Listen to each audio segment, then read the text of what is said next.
তো বর্তমান সময়ে আমরা একটা উচ্ছৃঙ্খল জনতার শাসনের মধ্যে পড়ে গেছি। আপনি খেয়াল করবেন ডক্টর ইউনূস সাহেব, উনি বিদ্বান ব্যক্তি, নোবেল লরিয়েট, গোটা বিশ্বে ওনার বিরাট ভাবমূর্তি, কিন্তু রাষ্ট্র পরিচালনা করার ক্ষেত্রে উনি নির্ভরশীল কাদের প্রতি? মবের প্রতি। এই সাইদ ভাই বলছেন একটা কথা চমৎকার করে, কি বলছেন, এই যে ধরেন যে ডিআরইউতে একটা ৭১-এর সংবিধান নিয়ে একটা আলোচনা সভায় সেখানটায় একটা মব চলে গেল। তো ডিআরইউতে তার আগে তো পারমিশন নাই, এখানে গোয়েন্দা সংস্থা আছে, এসবি আছে, এনএসএ আছে, ডিজিএফআই আছে, কারা করতেছে জানে। তাহলে ন্যাচারালি এই প্রোগ্রামটা আগের থেকেই বাতিল করতে পারতো গভর্নমেন্ট সোর্স দিয়ে, যে না এই প্রোগ্রামটা করা যাবে না। হলটা ভাড়া দেওয়ার পরও প্রোগ্রাম বাতিল করে দিতে পারতো, কিন্তু না, প্রোগ্রাম শুরু হওয়ার পরে মব চলে গেল, এক পার্টির থেকে আরেক পার্টি চলে গেল, সংখ্যা বাড়লো, তাই না, তারপরে হইহুল্লোড় করলো, স্লোগান দিল, তারপরে পুলিশ গিয়ে ওনাদেরকে ধরে একটা মামলা দিয়ে দিল।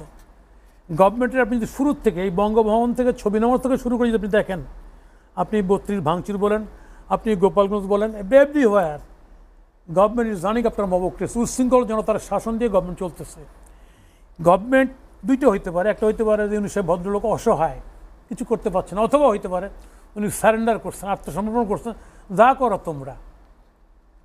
এই অবস্থায় আসলে নির্বাচন কতটুকু করতে পারবে, কত সুন্দর করতে পারবে, সার্থক করতে পারবে, এটা আমি সন্দিহান।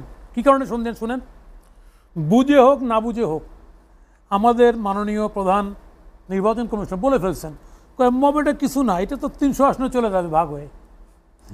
৩০০ আসনে যাওয়ার পরে মব, গত আওয়ামী লীগ সরকারের সময় দেখেছি, আমি নিজেই পঞ্চগড়ে ছিলাম, আই ওয়াজ ফোর্সড, 2 দিন আগে গেছে, আমার 18 সালে ভোট সময়কে বের করে দিচ্ছে জোর করে, ডিসি এসপি মিলায় যে নো থাকতে পারবেন না, গোয়েন্দা সংস্থা মিলায় থাকতে পারবেন না। বাড়ির থেকে আমাকে they pressured me to out from the area. তো তারপরে কি হয়েছে শোনা, নৌকার লোকরা কেউ ভোট দিতে যাইতে পারবেন না, না নৌকা ছাড়া অন্য কোনো প্রার্থীর পক্ষে কেউ ভোট দিতে আসতে পারবেন না। আমি নিজেই শুনেছি মাইক, তাই না, আমাকে তো চলে আসতে হয়েছে এবং এটা শুনতে হয়েছে, নৌকা ছাড়া অন্য কোনো লোক ভোট দিতে আসতে পারবেন না।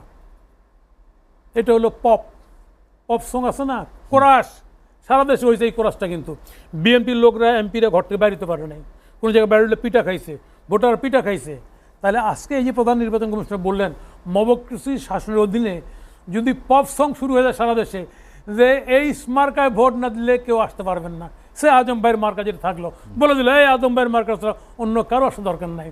এই পপ সংটাকে যেই সরকার ঠেকাবেন কীভাবে, যেই সরকার মবটাকে ঠেকাতে পারেন না, যেই সরকার মব দিয়ে পরিচালিত করেন, সেই সরকার